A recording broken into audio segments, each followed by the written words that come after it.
영적으로 성장하고 싶는 이 주제를 가지고서 오늘 떡상 진설병상에 대해서 말씀을 드리고자 합니다. 자, 우리 성막 평면도를 우리 한번 다시 보시죠. 제가 오늘 2, 3, 1 구절 했습니다. 이런 법궤니까 여러분 머릿속에 기억될 겁니다. 그러나 성막의 뜰에는 바로 죄의 문제를 해결하기 위해서 번제단과 그리고 물두멍입니다. 좀 쉽게 하면 불에 관련된 거, 물에 관련됐다. 그래서 단이라고 붙은 것은 두 개 나옵니다. 번제단과 또 성소의 분향단이 있습니다. 단이 들어갈 때는 제사를 드리는 단이라는 뜻입니다. 무슨 단이라고요? 제사를 드리기 위해 드린 단입니다. 번제단도 짐승을 태워서 드리는 단이기 때문에 번제단이라고 부르고요. 성소 안에 분향단, 중앙에 있는 분향단은 향을 꼽아서 불을 피워 올리기 때문에 그것도 바로 단입니다. 무슨 단요? 분향, 향을 피워서 올라간다. 태울 분자거든요. 향을 태워서 올라간다. 분향단이라고 부릅니다. 그리고 이 성전의 뜰에 있었던 번제단과 그리고 물두멍은 죄의 문제를 구원의 문제를 해결하셔서 원죄와 자범죄, 원죄는 예수님 십자가 주시면 다 해결하시지만 자범죄는 우리가 예수 이름으로 회개할 때에 주님께 용서해 주신다. 그래서 자범죄는 계속해서 우리가 회개를 함을 통해서 하나님 앞에 용서받고 거룩함으로 나아갈 수 있죠. 어디로요? 이제 성소로 들어가게 되어집니다. 자, 성소에는 세 개 있죠. 자, 떡상이 있고요. 좌, 등대 또는 정자인데 금으로 만들어야 금촛대라고 부릅니다. 중간에 분향단이 있습니다. 자, 우리가 나무로 만드는 것들은 다 조각목으로 만듭니다. 자, 보시면 맨 앞에 번제단도 뭐로요? 조각목으로 만든 무엇으로 덮으셨을까요? 밖에는 놋으로 덮으셨습니다. 그래서 번제단 다른 말로 놋단이라고도 불렀습니다. 무슨 단요? 놋단으로 불렀습니다. 그러나 성소는 놋이 쓰이지 않습니다. 물두멍은 놋으로 만들었죠? 그죠?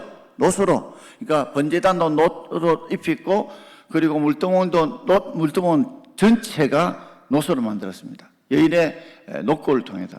그러나 성소에 들어가면 이제 그것이 놋으로 덮으시는 것이라 뭐를 덮으실까요? 금으로 덮어 씌웁니다. 그래서 어제 우리가 묵상했던 이 금촛대, 이 금촛대는 등잔대는 불을 피우는 것은 전체가 금입니다. 번제단도 전체가 놋이 드시는 전체가 금으로 하나로 연결되어져 있고 우측에 오늘 떡상은 분향단은 다 조각목으로 만들어가 뭘 덮으셨을까요? 뭘 덮으실까요? 금으로 덮으셨습니다. 자, 성소는 그것이 좀 다릅니다. 이해가 되셨죠?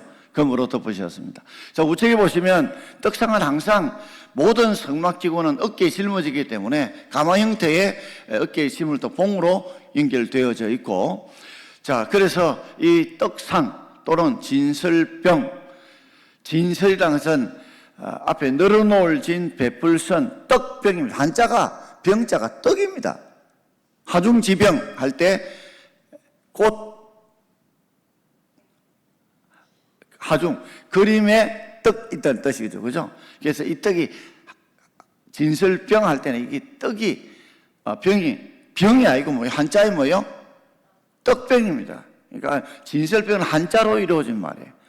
그리고 상은 상이고요. 그리고 떡상은 떡이 한국말이고 상은 한자죠. 떡을 올려놓은 상이라는 거죠. 그래서 12개인데 좌측에 6개, 우측에 6개. 그렇게 기록되어져 있습니다. 레위기 24장 6절을 함께 읽어보겠습니다. 레위기 24장 6절입니다. 여호와의 앞 순결한 상 위에 두 줄로 한 줄에 6씩 진설하고, 그래서 진설했다는 말로 진설병상이다. 뭘 진설했다고요? 떡을 진설한 상이라서 진설병상이라는데 좀 쉽게는 떡상 이렇게 부르면 되겠습니다. 자, 그리고 이제 성소에 들어가면 지성 맨 앞에 이제 우리가 성막에 들어갈 때 문이 하나 있었죠? 동쪽으로는 동문이 있습니다. 그건 진짜 문입니다. 그러나 성소나 지성소는 문이 없는데 문의 역할을 하는 것이 휘장입니다. 자, 화면 한번 띄워주시고요. 보면 성소에 들어가는 앞에 보면 앞에는 성소고 뒤에는 지성소인데, 자, 앞에 들어가는 이 휘장, 큰 천막 겉에는 조름 모양으로 대충 생겼고, 뒤에는 지성소는 저 앞에 이래 돼 있죠. 이게 천사의 그룹, 천사의 모습을 가지고 있는데, 이 지성소는 굉장히 두터운 천으로 되어 있습니다. 그러니까 성막에 들어갈 때는 그게 번제단, 물두멍이는 일반 성도가 들어갈 수 있지만, 성소에는 누구만 들어간다? 제사장만 들어갑니다. 누구만 들어간다? 제사장만 들어갈 수 있습니다. 그래서 성소의 우측에는 떡상, 좌측에는 등잔대, 중앙에는 분향단이 있고요.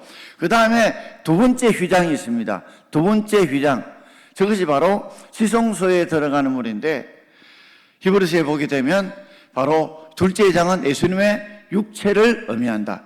그래서 예수님이 죽을 때 저 둘째 휘장이 찢은 겁니다. 첫째 휘장이 찢으니까 둘째 휘장이 찢는데, 어디서요? 위에서부터 아래로 찢는데 굉장히 두터운 이 벽과 같은, 사람 힘으로 도저히 찢을 수 없는 그 휘장이 위에서부터 아래로 찢은 것을 바로 예수님이 십자가에 살을 찢고 죽으심으로 이제 지성소의 법궤인 하나님 임재하는 곳에서 우리가 만나는, 예배를 드릴 수 있는, 기도할 수 있는 은혜를 주셨다. 그래서 예수님이 죽을 때 가장 중요하게 이 성막 쪽에 큰 변화가 있었다면 둘째 휘장이 찢어졌다. 어디서부터요? 위에서부터 아래로. 그러니까 사람이 찢을 수 없는 높이에서 하나님이 이루셨다는 것을 여러분 기억하시면 되겠습니다. 자, 오늘 이 떡상에 대해서 세 가지로 말씀을 드리고자 합니다. 떡상의 필요성입니다. 신명기 8장 3절입니다. 신명기 8장 3절 함께 읽겠습니다. 너를 낮추시며 너를 줄이게 하시며 또 너도 알지 못하며 내 열조도 알지 못하는 만나를 내게 먹이신 것은 사람이 떡으로만 사는 것이 아니요 여호와 입에서 나오는 모든 말씀으로 사는 줄을 내가 알게 하려 하심입니다. 아멘. 자, 하나님께서 이스라엘 백성을 왜 광야로 인도하셨느냐? 목적이 세 가지입니다. 광야를 통해서 철저하게 그들로 하여금 낮추게 하셨습니다. 낮췄다는 말은 굴복시키다, 겸손하게 만들었다는 거죠. 왜 광야를 그들이 낮추는 장소로 생각했을까요? 하나님께서 이 광야라는 곳은 알다시피 먹을 것을 찾을 수가 없습니다. 그리고 그들이 어떤 집을 지을 곳도 없습니다. 그리고 낮에는 굉장히 뜨겁고 밤에는 굉장히 춥습니다. 철저하게 누군가의 도움을 받지 않고는 살아갈 수 없는 환경, 상황이 바로 광야입니다. 하나님이 우리로 하여금 어떤 때는 질병의 광야로, 물질의 광야로, 어떤 때는 고난의 광야로 우리를 이끌 때가 있습니다. 그 광야 생활을 하는 목적이 뭡니까? 바로 낮추게 하시는 겁니다. 철저하게 내를 의지하고 내 능력과 내 지혜를 의지했던 나로 하여금 철저하게 하나님 앞에 굴복하게 만드는, 낮추게 만드는 곳이 광야입니다. 그리고 또 광야를 통해서 너를 줄이게 하신다, 굶주리게 하셨다. 만나 외에는 먹을 것이 없었습니다. 한 달 동안은 메추라기를 먹었지만 그 외에는 광야 40일 동안 그들은 오로지 먹었던 것은, 표현이 죄송합니다, 개들이 사료를 먹지만 그 사료는 여러 가지 영양분이 공급되어 있지만 그들이 유일하게 먹었던 양식이 뭐밖에 없었다고요? 예, 만나밖에 없었습니다. 그러니까 배가 고플 수밖에 없었죠.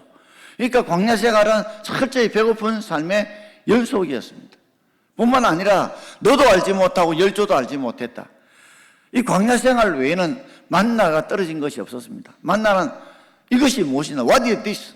이것이 뭐야? 할 정도로 그런 만나로만 광야 40년을 살았습니다. 그러니까 하나님께서 광야 생활은 목적이 낮추게 하신 것이고, 그리고 굶주리게 만드신 것이고, 그리고 하나님이 특별히 이 다른 음식들은 다 땅에서 재배를 하지만 만나는 어디서요? 하늘에서 떨어지는 것입니다. 매일 딱 분량만 떨어집니다. 그리고 안식일 날은, 이 안식일 전날은 안식일을 먹을 수 있는 이틀 분량이 떨어져서 보관하면 또 썩어버립니다. 보관하면 썩어버립니다. 그러니까 월요일 날 가서 내가 이틀 양식하면 썩어버리는데 하필 안식일 앞두고 이틀분은 안식일 앞에 썩지 않도록 하심으로 하나님이 철저하게 그들로 하여금 안식일을 거룩히 지킬 수 있도록 그들을 인도하셨던 게 만나였습니다.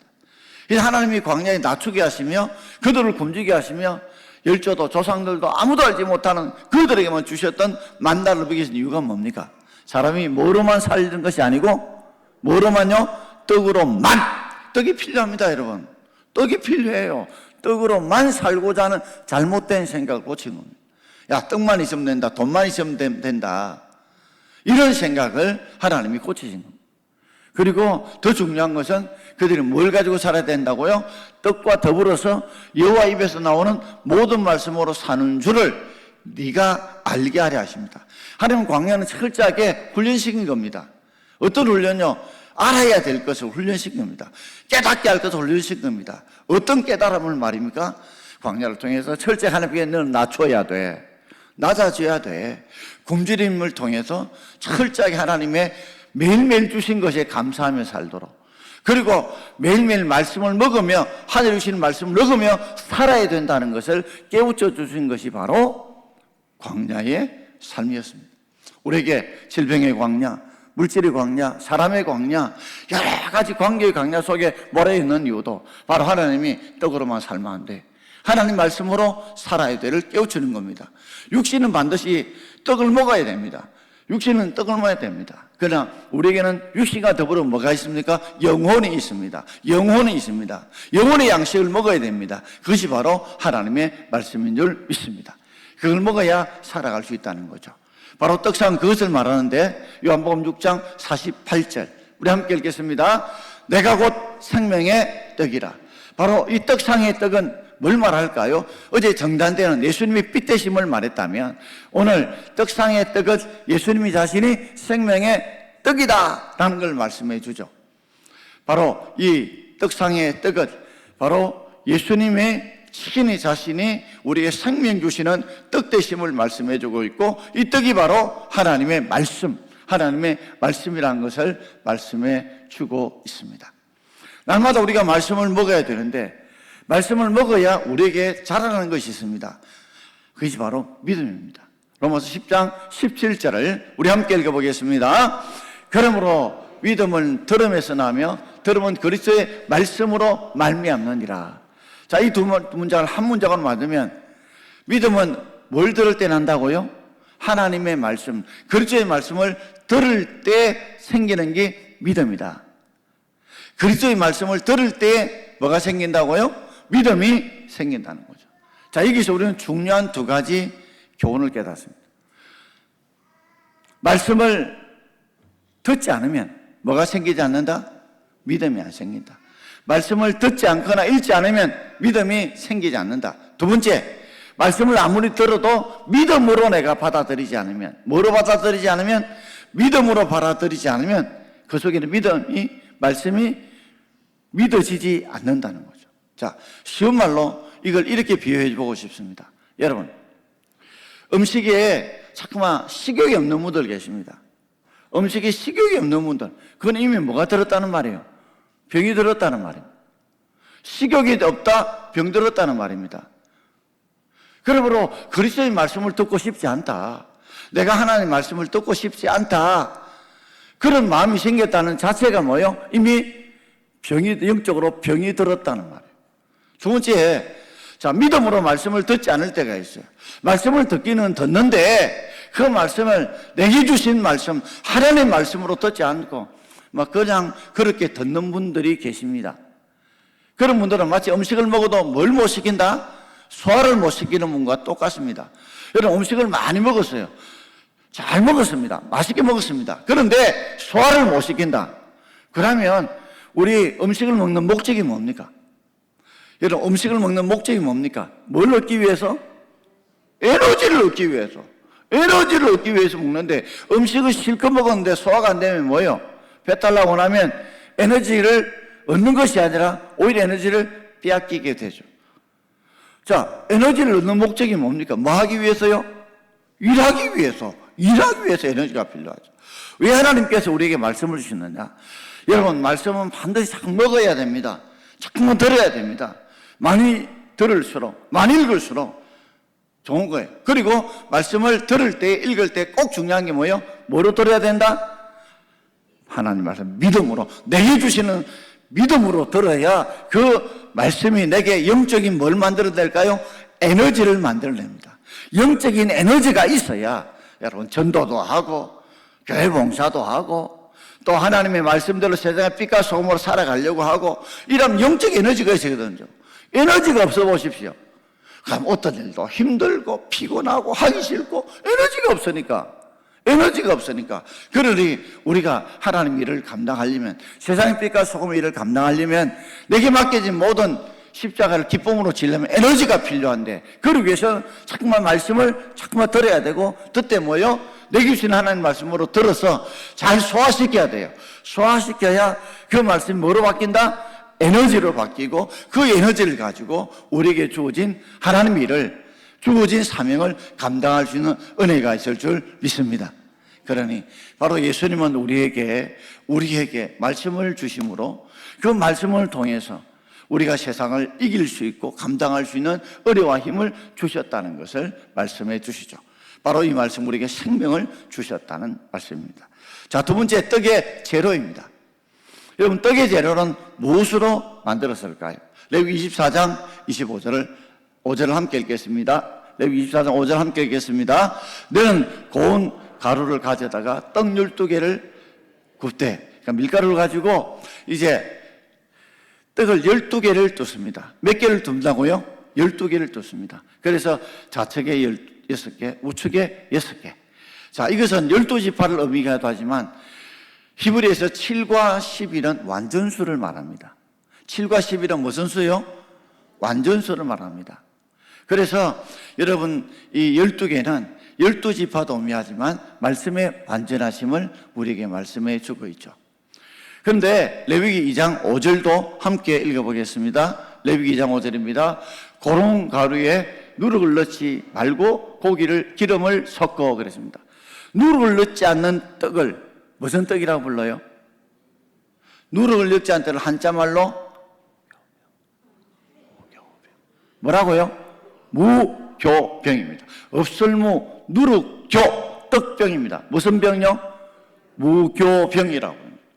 한자가 좀 어려워요. 교자가 무슨 교자라고요? 누룩교, 없을무 떡병. 그러니까 누룩이 없는 떡, 그것이 바로 이 떡상에 올려진 떡입니다. 누룩을 넣지 말고 이 누룩이라는 것은 그 안에 죄가 섞이면 안 된다는 거죠. 악이 섞이면 안 된다는 거죠. 깨끗해야 된다는 거죠. 그런데 섞는 게 있습니다. 누룩은 섞지 말 거죠. 이것은 섞으랬습니다. 하나님 말씀에는 뭔가 더하거나 빼서는 안 됩니다. 그저 말씀 그대로 순수해야 됩니다. 누룩을 좀 부풀잖아요. 말씀을 부풀리면 안 됩니다. 그게 뭘 줘야 된다고? 누룩 대신에 뭘요? 기름, 감람유를 줬습니다. 자, 기름은 우리가 성령의 무슨 부으심? 기름 부으심할 때 기름은 성령님을 의미합니다.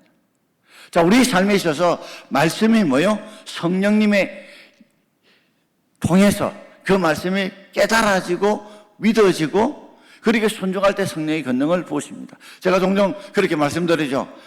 우리 하나님 말씀, 우리라는 뭐요? 성령님은 말씀 머리로는 깨닫게 하시고 깨닫는다는 다른 말로 조명, 보이지 않는데 불빛이 쫙 비치면 환하게 보이듯이 그 말씀을 깨우치시고 가슴으로는 뭐요? 그 말씀을 믿어지게 하시고 감동케 하시고 그 믿어진 것을 내가 손과 발로 행할 때 성령이 뭘 부으신다? 권능을 부으십니다. 순종하는 자에게 하나님께 말씀이 깨달아지고 믿어지고 감동된 것을 내가 순종할 때 손가락 순종할 때 성령님이 권능을 부으셔서 그 일을 이루어 가십니다. 그래서 말씀이 깨달아지거나 믿어지고 감동했으면 순종하십시오. 순종하는 자에게 성령님이 뭘 부으신다? 권능을 부으십니다. 그러므로 이 성령님은 우리의 말씀을 깨닫게 해주시는 분입니다. 요한복음 14장 6절 마무리해서 읽겠습니다. 보혜사 곧 아버지께서 내 이름으로 보내실 성령 그가 너희에게 모든 것을 가르치시고 내가 너희에게 말한 모든 것을 생각나게 하리라. 아멘. 예수님도 보혜사시고 성님도 보혜사십니다. 보혜사는 아버지께 내 이름, 그래서 보혜사의 성령님의 이름을 예수의 영 또는 아버지의 영, 진리의 영 이래 부르신 이유도 바로 내 이름으로 보낼 성령이기 때문에 성령님을 예수의 영이라 부르시면서 그가 너희에게 모든 것을 뭐 하겠다? 뭐 하시겠다? 가르쳐 주십니다. 그래서 기도하는 겁니다. 우리가 말씀 붙들고 하나님 이 말씀의 뜻이 무엇인지 우리가 모를 때 성령님이 가르쳐 주십니다. 깨우쳐 주십니다. 여러분 믿습니까? 분명히 믿어야 돼. 그래서 여러분들이 막 깔리고 하는 것이 아니라 성령님 내가 지금 고난당한 이유가 무엇입니까? 내가 무엇 때문에 고난을 당하고 있습니까? 또 이 말씀이 무슨 뜻입니까? 철저하게 성령 앞에 기도할 때 성령이 뭐요? 가르쳐 주십니다. 자, 어떻게 가르쳐 줄까요? 내가 너에게 말한 모든 것을 뭐 하심으로? 뭐 하심으로? 생각나게 하십니다. 생각나게 하심으로 가르쳐 주실 줄 믿습니다. 저는 이 말씀을 그대로 믿습니다. 그리고 그 말씀이 그대로 체험하고 있습니다. 목사는 설교해야 되고 여러 가지 삶의 문제를 놓고 기도할 때마다 성령 하나님 반드시 가르치신데 뭘 하므로? 생각나게 합니다.